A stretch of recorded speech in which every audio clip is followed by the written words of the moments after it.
सभी को नमस्कार। मैं Vimal Kumar Yadav, assistant professor political science, आप सभी का इस YouTube चैनल में स्वागत करता हूं, अभिनंदन करता हूं। आज हमारी चर्चा का टॉपिक है ट्रेडिशनल मेथड्स, परंपरागत उपागम।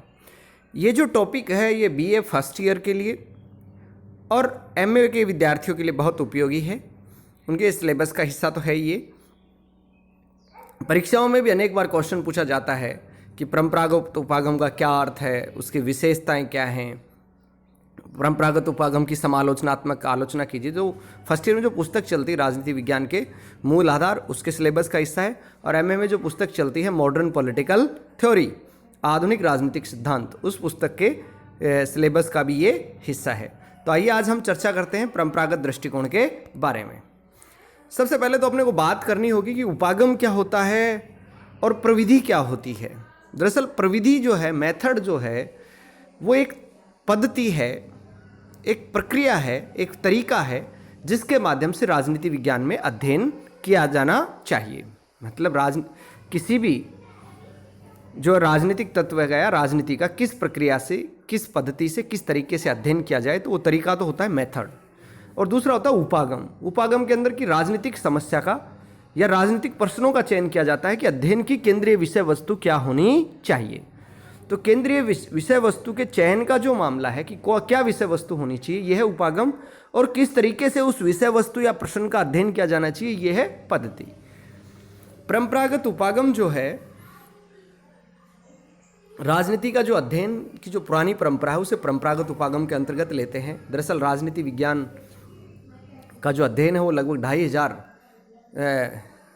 ईस्वी से किया जा रहा है, 2500 साल से किया जा रहा है। ईसा पूर्व से इसका अध्ययन किया जाने लगा था। यूनान को जो है राजनीति विज्ञान की प्रयोगशाला कहा जाता है, जहाँ लोकतंत्र फला फूला, विभिन्न प्रकार की शासन प्रणालियाँ वहाँ बनी बढ़ी।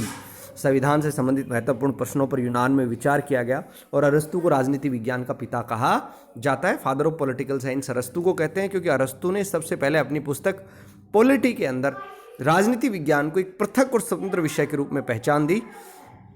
उससे पहले राजनीति विज्ञान का अध्ययन जो है दर्शन शास्त्र के अंतर्गत, नीति शास्त्र के अंतर्गत, आचार शास्त्र के अंतर्गत करते थे। आधुनिक युग में दरअसल राजनीति के अध्ययन के जो नए तरीके हैं वो सेकेंड वर्ल्ड वॉर के बाद विकसित हुए हैं और इनकी जो शुरुआत है वो 20वीं सदी के प्रारंभ में हो गई थी। तो इस प्रकार राजनीति विज्ञान के परंपरागत और आधुनिक उपागम में आज कुछ अंतर किया जाने लगा है। वास्तव में राजनीति विज्ञान के लिए परंपरागत और आधुनिक दोनों उपागमों की जानकारी जरूरी है। आज की इस जटिल परिस्थिति में जो राजनीति बहुत जटिल हो गई है, राजनीति को प्रभावित करने वाले अनेक कारक होते हैं, अनेक तत्व होते हैं। राजनीतिक घटनाओं को अगर हमें समझना है तो हमें राजनीतिक प्रक्रियाओं को विभिन्न अर्थों में समझना होगा। और ये जो जानकारी हमें मिलती है राजनीति की जटिल प्रक्रियाओं को समझने की, इसके लिए आधुनिक उपागम का, उसकी नई पद्धतियों का, नए तौर तरीकों का एक महत्वपूर्ण योगदान है। वही परंपरागत उपागम जो है हमें राजनीतिक चिंतन की जो चिरंतर परंपराएं हैं और जो मानव मूल्य हैं उनके बारे में बताता है कि मानव के मूल्य कौन कौन से हैं, राजनीति के मूल्य कौन कौन से हैं। राजनीति के मूल्यों की हम बात करें तो लोकतंत्र, स्वतंत्रता, समानता, बंधुता, इन सब तत्वों के बारे में परंपरागत उपागम के अंतर्गत अध्ययन किया जाता है। राजनीति की बहुत सारी समस्याओं को समझने के लिए भी आज हम प्लेटो, अरस्तु, रूसो, हीगल, मार्क्स जैसे जो दार्शनिक हैं उनकी सूझबूझ का सहारा लेते हैं। वहीं ये जो पुराने मूल्य, पुरानी मान्यताएं जो हैं, इनको हम नए अनुभव और नई पद्धतियों की सहायता से परख भी सकते हैं। तो परंपरागत उपागम की अपन बात कर रहे हैं। परंपरागत उपागम का अर्थ क्या है? परंपरागत उपागम राजनीति विज्ञान जो द्वितीय विश्व युद्ध से पूर्व प्रचलित रहा है, ये अध्ययन का केंद्रीय विषय क्या हो इसको लेकर केंद्रित है। परंपरागत उपागम के अंतर्गत जो है हम राजनीतिक मूल्यों की बात करते हैं, तथ्यों की बात कम करते हैं। इसके अंतर्गत क्या होता है कि इसकी जो अध्ययन पद्धतियाँ हैं वो दार्शनिक पद्धति, ऐतिहासिक पद्धति, कानूनी और संस्थागत पद्धति जो है इसकी प्रमुख अध्ययन पद्धतियाँ हैं। तो सबसे पहले अपन बात करते हैं दार्शनिक पद्धति की। दार्शनिक पद्धति के अंतर्गत क्या होता है कि कुछ मूल्यों को या संकल्पनाओं को या नैतिक अवधारणाओं को जो है, जो विषय से जुड़ी हुई हैं, उनको स्पष्ट किया जाता है। इसमें तय किया जाता है कि समाज के लिए उपयुक्त मानक या उपयुक्त मूल्य कौन से हैं। आज हम जब आधुनिक उपागम की बात करते हैं तो राजनीति वैज्ञानिक जो है केवल अनुभव और निरीक्षण को ज्ञान का आधार मानते हैं कि ज्ञान वही है जिसे अनुभव किया जा सके और ज्ञान वो है जिसका निरीक्षण किया जाए, और वो दार्शनिक पद्धति को व्यर्थ समझते हैं। लेकिन फिर भी दार्शनिक दृष्टिकोण का अपना महत्व है। राजनीति का सार्थक विश्लेषण तभी संभव है जब समाज के लक्ष्यों के प्रति, समाज के मूल्यों के प्रति हमारी जानकारी हो, और हमें मूल्यों की जानकारी और समीक्षा के लिए परंपरागत उपागम का अध्ययन करना होगा। आज दार्शनिक पत्ति में फिर से एक नई रुचि पैदा हुई है, और इस दार्शनिक पत्ति से की समीक्षा के अंदर हम समाज विज्ञान की अनुभवमूलक जानकारी का भी लाभ उठा सकते हैं। जैसे प्रतिनिधि शासन की समस्या का दार्शनिक पक्ष तो ये होगा कि प्रतिनिधि शासन व्यवस्था का औचित्य क्या है, परंतु समाज वैज्ञानिक जानकारी के आधार पर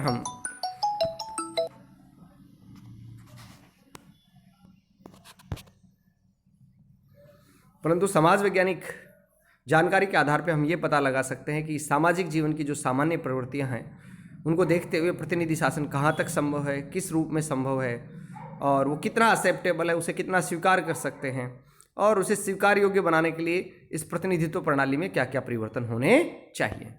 तो कहने का मेरा मतलब ये है कि जो दार्शनिक पद्धति है ये मूल्यों पर आधारित है। ये दार्शनिक प्रश्नों का विवेचन करती है, विषय वस्तु से संबंधित मूल्यों का विवेचन करती है, नैतिकता पर बल देती है, ये क्या होना चाहिए पर केंद्रित है कि राजनीति के अंदर क्या होना चाहिए, राजा को क्या करना चाहिए। और प्लेटो जैसे विचारक तो कहते भी थे रिपब्लिक पुस्तक में, जब तक राजा दार्शनिक नहीं होंगे या दार्शनिक राजा नहीं होंगे तब तक राज्य की समस्याओं का उचित समाधान संभव नहीं है। ऐतिहासिक पत्ति जो है, ऐतिहासिक पत्ति की यदि हम बात करें तो ऐतिहासिक पत्ति के अंतर्गत जो है राजनीतिक घटनाओं को, राजनीतिक समस्याओं को अतीत के संदर्भ में समझने का प्रयत्न किया जाता है। जैसे कि यदि हम भारत, ब्रिटेन, अमेरिका और रूस की वर्तमान राजनीति का यदि हम अध्ययन करना चाहते हैं तो हमें अमेरिका, ब्रिटेन, रूस, चीन की ऐतिहासिक पृष्ठभूमि को, उसके इतिहास को समझना होगा। किसी भी देश की राजनीति को विश्लेषण करने के लिए आज आधुनिक उपागम में राजनीतिक संस्कृति जो है उसका अध्ययन करना जरूरी समझा जाता है कि पॉलिटिकल कल्चर क्या है। एक आधुनिक उपागम के तहत एक सिद्धांत राजनीतिक संस्कृति। इस राजनीतिक संस्कृति का आधुनिक उपागम को समझने के लिए भी हमें उस देश के इतिहास की जानकारी जरूरी है। राजनीतिक संस्कृति के अध्ययन के अंतर्गत उस देश में कौन से मूल्य हैं, कौन सी परंपराएं हैं, कौन सी मान्यताएं हैं और कौन से मानक हैं, इन सब का अध्ययन किया जाता है। क्योंकि किसी भी देश की जो राजनीतिक संस्कृति होती है, वहाँ की परंपराएं, वहाँ के मूल्य, वहाँ के मानक और मान्यताएं वहाँ के शासक वर्ग को, वहाँ शासन की कौन सी उसे और वहाँ शासन प्रक्रिया को वैधता प्रदान करते हैं। और किसी देश की राजनीतिक संस्कृति की जानकारी के लिए उसके इतिहास के पन्ने पलटना बहुत जरूरी है। जैसे यदि हम बात करें भारतीय इतिहास की जानकारी के बिना हम भारत की राजनीतिक संस्कृति को नहीं पता कर सकते। भारतीय राजनीति के अंतर्गत राष्ट्रीय लक्ष्यों की जानकारी के लिए हमें स्वतंत्रता आंदोलन का इतिहास पढ़ना पड़ेगा। तिलक, गोखले, गांधी, नेहरू इत्यादि के चिंतन से परिचित होना होगा।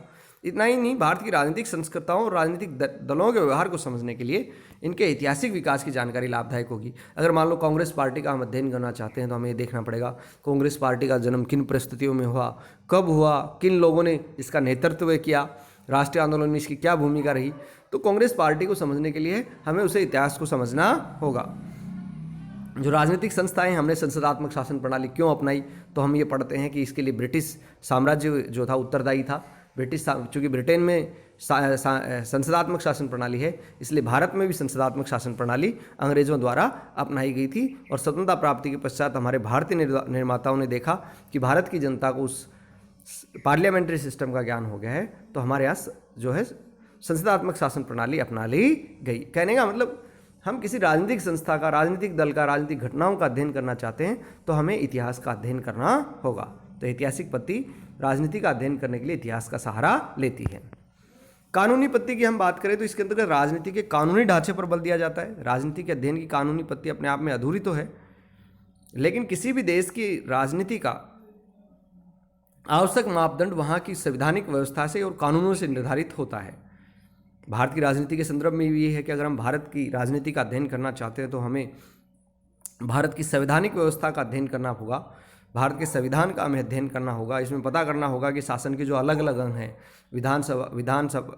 विधायिका, कार्यपालिका और न्यायपालिका, इनकी शक्तियाँ क्या हैं, इनके संबंध क्या हैं, मूल अधिकारों, नीति निर्देशक तत्वों की सापेक्षिक स्थिति क्या है।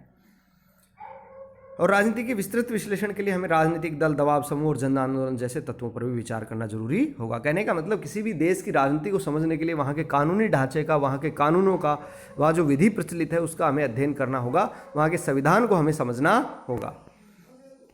संस्थात्मक पत्ति जो है वो इंस्टीट्यूशन पर बल देती है, जो पॉलिटिकल इंस्टीट्यूशंस बने हुए हैं उनके अध्ययन पर बल देती है। जैसे पॉलिटिकल इंस्टीट्यूशन से मतलब है कि जैसे हमारे यहाँ संसद है, विधानसभाएं हैं, विधान परिषद है, राज्यसभा लोकसभा जो संसद के दोनों अंग हैं, कार्यपालिका में राष्ट्रपति, प्रधानमंत्री, मंत्री परिषद, इसके अलावा न्यायपालिका में सर्वोच्च न्यायालय, उच्च न्यायालय, ये जो संस्थाएं हैं, इन इंस्टीट्यूशंस का गठन कैसे होता है, इनके कार्य क्या हैं, इनकी शक्तियाँ क्या हैं, स्थानीय शासन कैसे काम करता है, इन सब के बारे में हम विचार करते हैं। इसके अंतर्गत ये बताया जाता है कि इन संगठनों के अंदर कैसे सुधार किया जा सकता है। तो कहने का मतलब ये है कि संस्थागत पत्ति जो है इंस्टीट्यूशंस के अध्ययन पर बल देती है कि किसी देश की राजनीति को समझने के लिए वहाँ जो इंस्टीट्यूशंस हैं, जो राजनीतिक संस्थाएं वहाँ कार्य कर रही हैं, उनकी कार्य प्रणाली और ढांचे को समझना आवश्यक है। बर्नार्ड क्रिक की एक पुस्तक है रिफॉर्म ऑफ पॉलिटिक्स, वो एक हमारे सामने जो है ब्रिटेन का उदाहरण रखती है। ब्रिटेन की पार्लियामेंट के अंदर कैसे सुधार किया जाए, क्या कार्य प्रणाली है, क्या इसमें उम्मीदें की जा सकती हैं बदलाव की, उन सब के बारे में जो है बर्नार्ड क्रिक की पुस्तक में बात की गई है। इसके अलावा बैली और सैमुअल की एक पुस्तक है कांग्रेस एट वर्क, ये अमेरिकी उदाहरण प्रस्तुत करती है। इसमें बताया गया है कि राजनीतिक संस्थाओं का संगठन कैसे काम करता है, कार्य प्रणाली क्या है, इसकी संभावित त्रुटियों को कैसे दूर करें, इसकी कार्य कुशलता कैसे बढ़ाए, ये इन सब प्रश्नों का विवेचन करती है। ये बात जरूरी है कि परंपरागत पत्तियों में केवल संस्थागत पत्ति ऐसी है जो राजनीति को दर्शन शास्त्र, इतिहास या कानून का उपाश्रित नहीं मानते हुए इसके स्वाधीन अस्तित्व को मान्यता देती है। ये कहती है, संस्थागत पत्ति के जो समर्थक कहते हैं कि जो राजनीति विज्ञान है वो न तो दर्शन शास्त्र का हिस्सा है, न इतिहास का हिस्सा है, न कानून का, बल्कि ये अपने आप में एक पॉलिटिकल साइंस अपने आप में एक सब्जेक्ट है। तो आज हमने बात की परंपरागत उपागम के बारे में, उसके अध्ययन पत्तियों के बारे में। ये प्रश्न भी एग्जाम में आता है और आपका असाइनमेंट भी है कि आप परंपरागत पत्तियों का अध्ययन, अर्थ स्पष्ट करते हुए उसके अध्ययन पत्तियों की व्याख्या करेंगे। उम्मीद है ये वीडियो आपको पसंद आएगा। कोई समस्या हो तो आप यूट्यूब के कमेंट बॉक्स में अपनी समस्या लिख सकते हैं, जो कॉलेज का व्हाट्सएप ग्रुप बना हुआ है उसमें आप अपनी समस्या भेज सकते हैं। आप सभी का बहुत बहुत धन्यवाद, बहुत बहुत आभार।